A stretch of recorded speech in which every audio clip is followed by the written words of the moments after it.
As you start to work with trig more, you realize that you kind of want to have these values coming out of your brain pretty easily.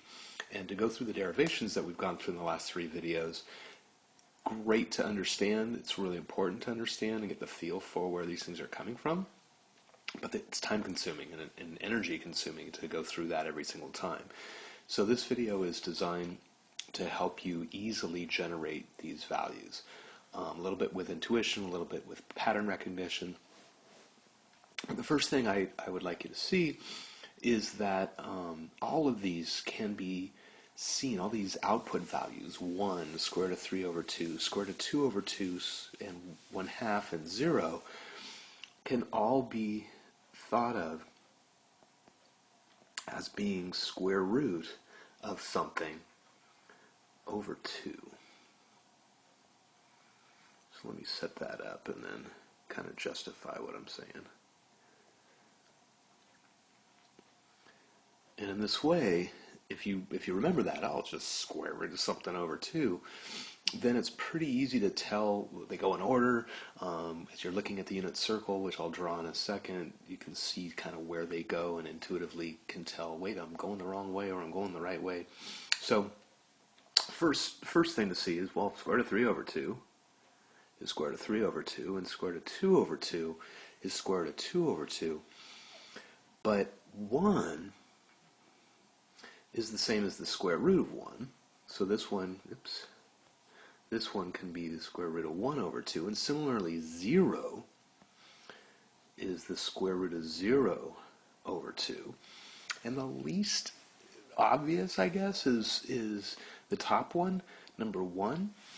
But I say that's the square root of 4 over 2, because the square root of 4 is just 2, and 2 over 2 is 1. So here we go. Cosine of 0, cosine of pi 6, cosine of pi 4ths, cosine of pi 3rds, cosine of pi halves, all of the x coordinates as you go around the circle.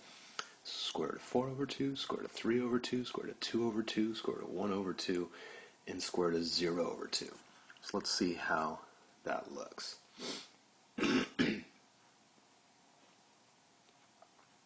So remember, we're going to cut it in half, that first quadrant, and also cut it in thirds to get all of the spots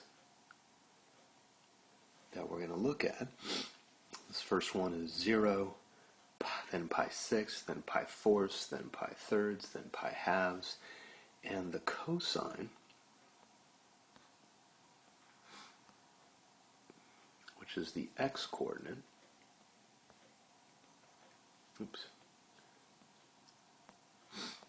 We can just use this pattern. So the x coordinate is 1. There, I knew that. And that was the square root of 4 over 2. And here's the square root of 3 over 2, square root of 2 over 2, square root of 1 over 2, and square root of 0 over 2. And that kind of makes sense. Like, look at, the square root of 2 over 2 is the one in the middle. You kind of get used to that enough that you start to remember that one. The square root of 2 over 2 is the one that's in the middle.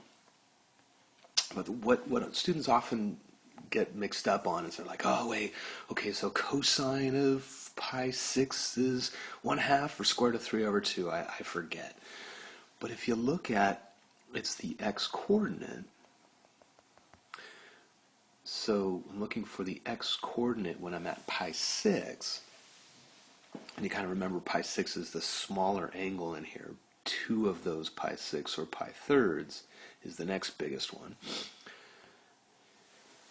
So I'm looking at that, and square root of 3 over 2, if you look at it in your calculator, is like 0.86, something like that. It's almost 0.9, almost all the way to 1, as opposed to 1/2, which is halfway. And so if you draw, you notice I didn't draw the greatest quarter of a circle in the world, and yet I can still tell that, oh yeah, this one makes sense that that's 1/2, as opposed to this one that's almost 0.9. So once you have those up there, the sign you get by just going the other direction. So 0 square root of 0 over 2, square root of 1 over 2, square root of 2 over 2, square root of 3 over 2, and square root of 4 over 2.